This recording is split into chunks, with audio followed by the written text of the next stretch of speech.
જય પુરુષોત્તમ ભગવાન, જય કાંઠાગોરમાં, જય ગોવર્ધન મહારાજ। આજે હું તમને આ વિડીયોમાં અધિક માસમાં કરવામાં આવેલા વિશેષ દાનનું મહત્વ શું છે તેના વિશે માહિતી આપવાની છું। અધિક માસ એટલે દર 3 વર્ષે આવે છે। આપણે ગુજરાતી પંચાંગ અનુસાર ચંદ્ર વર્ષ 354 દિવસનું હોય છે, સૂર્ય વર્ષ 365 દિવસનું હોય છે। આ બંને વચ્ચેનો ફરક આશરે 11 દિવસનો હોય છે। આ ફરકને સંતુલિત કરવા માટે દર 32 મહિના પછી એક વધારાનો મહિનો ઉમેરવામાં આવે છે, જેને અધિક માસ કહેવાય છે। પ્રાચીન સમયમાં અધિક માસને મળ માસ તરીકે જાણવામાં આવતો હતો। ત્યારે તે ખૂબ જ બધા લોકો તેને અસ્વીકાર કરતા હતા। દેવતાઓથી માંડીને મનુષ્ય તમામ એને અસ્વીકાર કરતા હતા, તેથી તે ખૂબ જ દુઃખી હતો। બધા એને અશુભ માનતા હતા। ત્યારે તે દુઃખી થઈને ભગવાન વિષ્ણુ પાસે ગયો, તેની આરાધના કરી અને ભગવાન વિષ્ણુએ તેને પોતાનું જ નામ આપી અને વરદાન આપ્યું કે આજ પછીથી આ મહિનો દરેક મહિનામાં સૌથી શુભ માનવામાં આવશે। આ મહિનામાં કરેલા દાન, જપ, તપ, ઉપવાસ તમામ વસ્તુઓનું ખૂબ જ વિશેષ ફળ આપવામાં આવશે। તે પછીથી દર 3 વર્ષે આ મહિનામાં દરેક જગ્યાએ કાંઠાગોરમાની તેમજ ગોવર્ધન મહારાજની પૂજા કરવામાં આવે છે। વિશેષ કરીને લોકો ઉપવાસ કરે છે, મંત્રો ઉચ્ચાર કરે છે, જપ, તપ, ઉપાસના કરે છે। તેમાં પણ તિથિ પ્રમાણે જે દાન કરવામાં આવે તેનું વિશેષ મહત્વ છે। તિથિ પ્રમાણે જે વસ્તુ સામગ્રીનું દાન કરવાનું છે તેનું લિસ્ટ આ વિડીયોના અંતમાં આપવામાં આવેલું છે, તો આ વિડીયો અંત સુધી જોજો। આ મહિનામાં જરૂરિયાતમંદ લોકોને કપડાનું, વસ્ત્રનું, શૃંગાર સામગ્રીનું, પૂજાની સામગ્રીનું, કરિયાણું, અનાજ, કઠોળ, દૂધ, દહીં, ઘી, તેલ જેવી વસ્તુઓનું તમે દાન કરી શકો છો। તેનું પણ વિશેષ મહત્વ બતાવવામાં આવેલું છે। આ વિડીયોના અંતમાં જે માહિતી આપેલી છે તે તમે વધુમાં વધુ લોકોને શેર કરો, જેથી કરીને વધુમાં વધુ લોકો તમારો તેનો લાભ લઈ શકે અને વિશેષ ફળ પ્રાપ્ત કરી શકે। જય પુરુષોત્તમ। આજે આપણે અહીંયા નિકોલ વિસ્તારના ક્રિશ રેસિડેન્સીમાં આવેલા છીએ। અહીંયા અત્યારે તમામ મહિલાઓ ભાવપૂર્વક પૂજા કરી રહ્યા છે। તેમની પાસે આ મહિના વિશે અન્ય માહિતી મેળવીએ।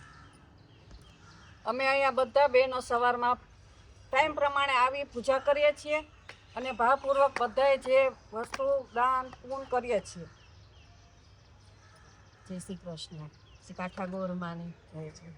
અમે અહીંયા સવારમાં આવીએ, બ્રાહ્મણ આવે એની જોડે પૂજા કરાવીએ, કથા સાંભળીએ એમની જોડે અને અમે પૂજાપાઠ કરીને અમને બહુ જ મજા આવે છે। આખો મહિનો અમારો કેમ નીકળી જાય અમને ખબર નહીં પડે। જય શ્રી કૃષ્ણ।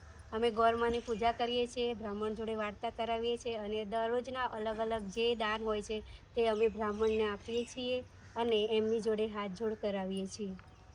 જય શ્રી કૃષ્ણ। અમે રોજ આવી અને કાંઠાગોરમાં અને ગોવર્ધનની પૂજા કરીએ છીએ અને બ્રાહ્મણ અમને વાર્તા સંભળાવે છે અને યથાશક્તિ દાન દક્ષિણા આપીએ છીએ। જય શ્રી કૃષ્ણ।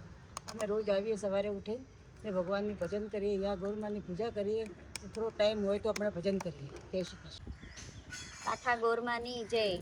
આ પુરુષોત્તમ મહિનામાં આજે 5મો દિવસ છે અને દરરોજ અમે રેગ્યુલર સવારમાં આવીને ગોરમાની પૂજા કરીએ છીએ। પૂજા કર્યા બાદ અમે ગોરમાના જે ભજન હોય એ ભજન ગાઈએ છીએ।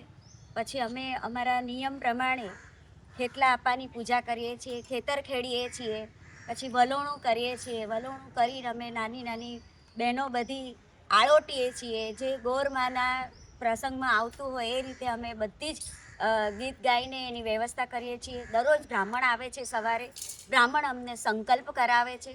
અમે દરરોજ એમને દાન આપીએ છીએ, દક્ષિણા આપીએ છીએ। દક્ષિણાને દાન આપ્યા પછી અમને પોતે સંકલ્પ મુકાવે છે। સંકલ્પ મુકાવ્યા પછી અમને એ પોતે આવતીકાલે કયું દાન કરવાનું છે એની પણ અમને જાણ કરે છે અને અમે એ પ્રમાણે બધું જ લઈને અને આવીએ છીએ અને સવારે નિયમ મુજબ એમના થકી એમના મોઢે અમે વાર્તા સાંભળીએ છીએ। વાર્તા સાંભળ્યા પછી અમે એમને પગે લાગીએ છીએ। પગે લાગી અને અમે અમારું ઘર સંસાર, અમારું સૌભાગ્યવતી અમે સારી રીતે અમે રહીએ, અમારું સ્વાસ્થ્ય, અમારી તંદુરસ્તી સારી રીતે રહે એ રીતે અમે કાંઠાગોરમાને પ્રાર્થના કરીએ છીએ। આ મહિનાના અંતમાં જે સીધું આપવાનું હોય એ સીધું પણ અમે બ્રાહ્મણને આપીએ છીએ, આપવાના છીએ અને આપી દઈશું। બોલો કાંઠાગોરમાની જય।